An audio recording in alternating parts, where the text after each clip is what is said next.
Bien-aimés, bonjour, bonsoir, quel que soit l'endroit où vous vous trouvez pour regarder nos séries concernant le mariage. Alors, nous sommes en train de continuer nos enseignements concernant le mariage. Je dis déjà merci à ceux qui se sont abonnés et ceux qui continuent à suivre ces enseignements sur le mariage. Alors, j'ai eu beaucoup de feedback, c'est-à-dire des gens qui nous ont envoyé des messages pour dire comment ces vidéos, comment ces enseignements sont en train d'aider une ou deux personnes. En tout cas, dans la mesure du possible, ce n'est pas le nombre, mais c'est au moins d'atteindre à un objectif. Alors, une ou deux personnes m'ont appelé pour dire pourquoi tu ne parles pas concernant la soumission? Parce que la Bible parle de femmes, soyez soumis à vos maris. C'était prévu, mais comme les gens sont impatients et les bien-aimés ont demandé, je pense que c'est mieux de développer ce thème-là qui nous aide aussi à consolider nos mariages. Alors, les enseignements que nous sommes en train de faire sont en train d'être tirés de la Bible. Pour la majorité de cas, et dans d'autres cas, ce sont nos expériences, tout ce que nous vivons dans la vie de tous les jours. Mais que dit la Bible concernant la soumission de la femme?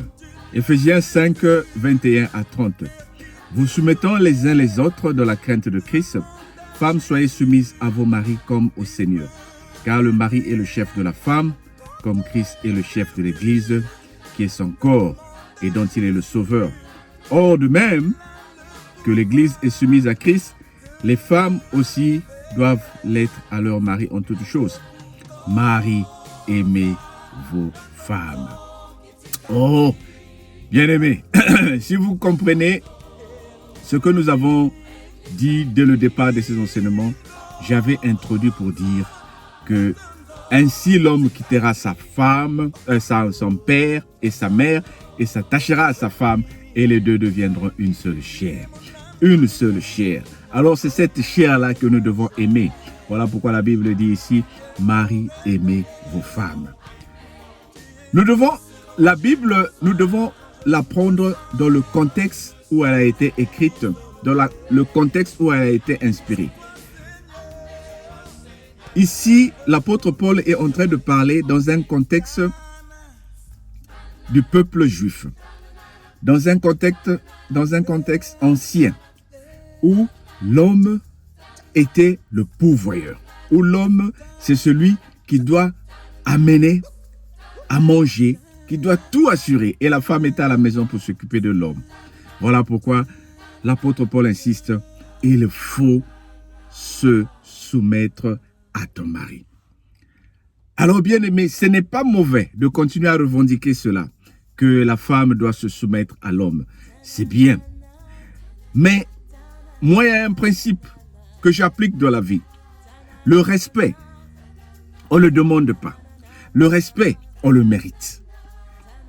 Le respect, on ne le demande pas. Le respect, on le mérite. Vous allez voir, même avec les présidents de la République, je me rappelle, pour les Congolais, au temps de la conférence nationale, André Milongo, il est arrivé dans la salle de la conférence nationale comme une personne ordinaire.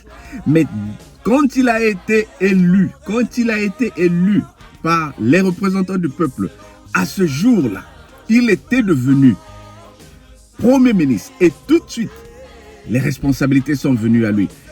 Il a même fait un témoignage où il disait, j'allais rentrer dans ma voiture, mais on m'a interdit. C'est maintenant quelqu'un qui ouvre la porte. C'est maintenant quelqu'un qui doit me conduire. Oh bien-aimé, c'est bien de revendiquer que la femme soit soumise. Ce n'est pas mauvais. Mais comme je suis en train de dire, le respect se mérite. Cette femme-là que tu es en train de demander d'être soumise à toi, est-ce que tu l'aimes comme tu aimes ta chair? Est-ce que tu es à mesure de tout pourvoir pour cette femme-là? Est-ce que tu es à mesure d'assurer les besoins de cette femme à 100%? Est-ce que tu es à mesure de mettre ta femme à l'aise? Oh bien aimé, moi je suis sûr que si tu veux te comparer à ton père, si tu veux te comparer à tes grands-parents, qu'on doit te respecter. Parce que c'est toi qui demandes. Parce que c'est toi qui as amené la femme en Europe. Parce que c'est toi qui as amené la femme aux États-Unis. Parce que c'est toi qui l'as amenée à Brazzaville. C'est toi qui l'as amenée à Abidjan. Tu es allé la chercher à Brazzaville. C'est au village. C'est normal.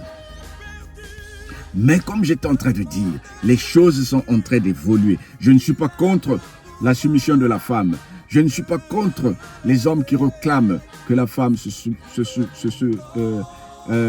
puisse être soumise. Mais, comme j'ai dit, le respect se mérite. Le respect, la soumission que tu demandes, elle doit se respecter.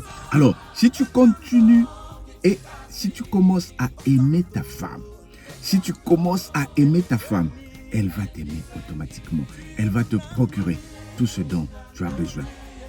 Écoutez bien.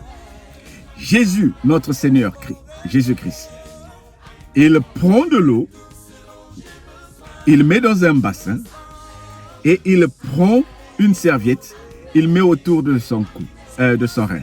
Et il dit aux disciples, donnez-moi vos pieds, je vais les laver. Les disciples disent, non, non, non, Seigneur, toi tu ne peux pas laver nos pieds.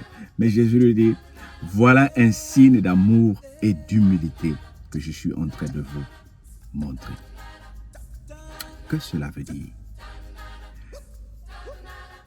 Quelle que soit ta position dans la vie, que tu sois l'homme, que tu sois un chef, que tu sois cheftaine, si tu es humble et que tu respectes tes subalternes, si tu leur montres le respect, si tu leur enseignes que faire pour progresser, si tu leur enseignes comment respecter, comment recevoir, comment être humble, ils vont t'accorder tout le respect que tu demandes automatiquement.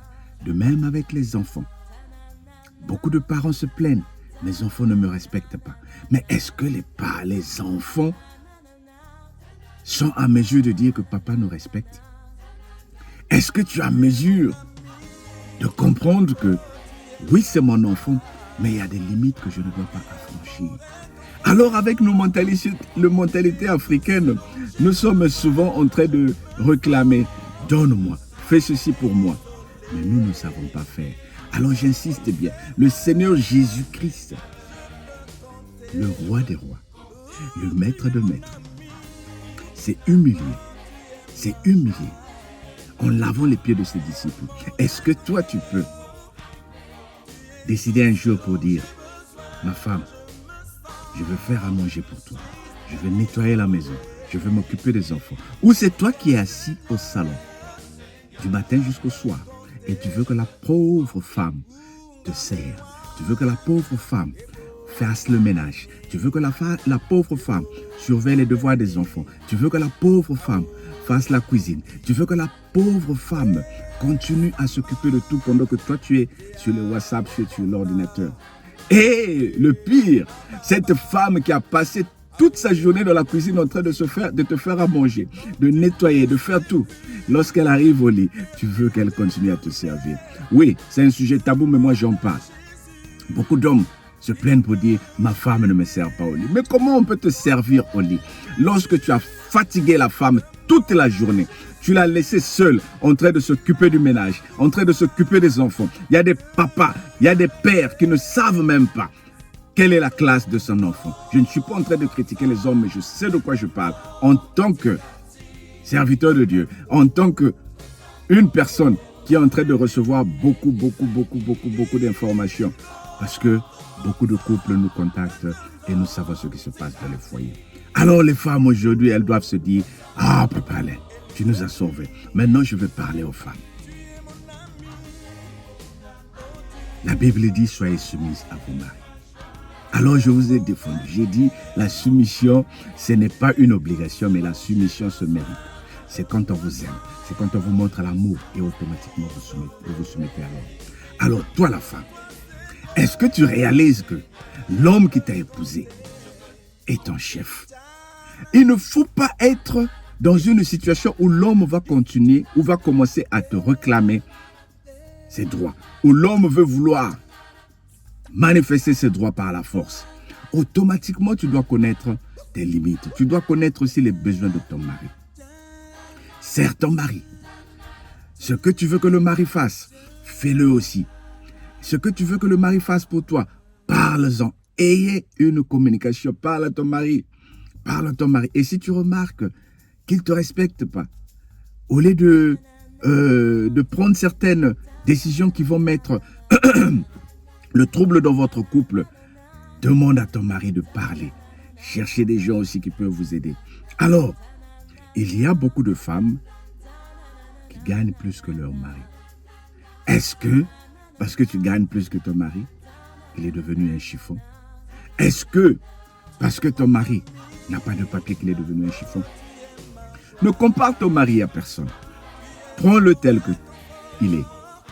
Je pense que si vous êtes arrivé au point où d'être homme et femme, c'est que vous avez eu le temps de vous connaître. C'est que vous avez eu le temps de vous étudier. Alors, accepte ton mari tel qu'il est. Commence à l'assister. Si tu remarques que ton mari a des défauts, si tu remarques que ton mari a des choses qu'il ne peut pas faire, parle-lui sérieusement et tranquillement, avec le respect, et tu vas voir que ton mari va changer. Oui, il y a des hommes têtus, oui, il y a des femmes têtues, mais moi je pense que dans la communication, il y a beaucoup de choses qui peuvent se faire, et il y a beaucoup de choses qui peuvent se régler. Quelle que soit ta situation, quel que soit ton état d'âme, n'utilise pas le sexe pour bloquer ton mari. N'utilise pas le sexe pour te venger contre ton mari. J'en parle parce qu'il y a beaucoup de femmes, lorsqu'elle est battue, lorsqu'elle est maltraitée, lorsqu'elle est mal parlée, lorsqu'elle ne reçoit pas ce qu'elle veut de son mari, elle attend le moment propice au lit où l'homme veut aller à Jérusalem. C'est à ce moment-là que la femme commence à mettre les jeans au lit pour punir l'homme. Non. N'utilise jamais le sexe pour punir ton mari. Alors, vous devez discuter. Vous devez prendre le temps. Vous devez prendre le temps. Vous devez prendre le temps pour parler. Dès qu'il y a un problème, appelle ton mari. Dis-lui, chérie, est-ce qu'on peut parler? Est-ce que je peux te dire quelque chose? S'il est fâché, laisse-le. Retrouve le moment où vous allez bien pouvoir parler pour lui poser les problèmes dont tu as besoin.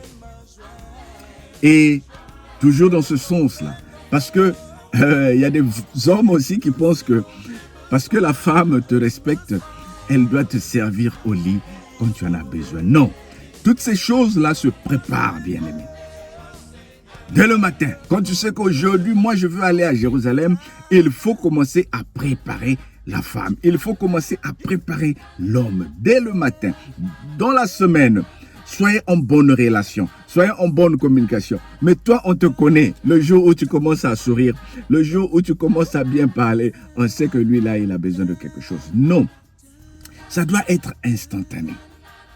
Si tu assistes ta femme à faire la cuisine avec toi, si tu assistes ta femme à faire le ménage, oh chérie, aujourd'hui, toi tu fais la cuisine, moi je fais le salon. Et quand on a fini, on va repasser les habits de l'enfant ensemble. Bon chérie, dis-moi, Mario, à l'école, qu'est-ce qu'il... Alors, Mario là-bas, est-ce qu'il a fait ses devoirs? Est-ce qu'il continue à aller à l'école? Vous travaillez ensemble et tu vas voir que lorsque tu es en train d'assister ta femme, tu n'as même plus besoin de demander le respect. Le respect sera là tout de suite. Alors, je veux t'encourager à continuer à suivre ces vidéos-là. Ces vidéos vont te bénir. Ces vidéos vont faire la différence. Partage-les aussi. Abonne-toi. Abonne-toi, abonne-toi. Et les enseignements vont continuer à venir. Et si tu as des idées, si tu as des sujets que tu veux que nous abordons, des choses qui se passent dans ton couple, que toi-même, tu n'arrives pas à résoudre, envoie-nous des questions, envoie-nous des commentaires. Nous allons les développer pour toi. Et moi, je suis sûr que surtout cette partie que nous avons développée aujourd'hui va aider beaucoup de gens. Appelle ton mari, appelle ton fiancé, appelle ton ami, appelle celui qui va être ton mari, appelle celle qui va être ta fiancée ou ta femme. Regardez les vidéos ensemble. Et surtout, n'oubliez pas de partager. À très bientôt. Que le Seigneur vous bénisse. Entre-temps, réjouis-toi de ta relation. Ta femme, ton mari doit être ta meilleure amie, mais pas ton ennemi. Que le Seigneur vous bénisse. Soyez bénis. À très bientôt.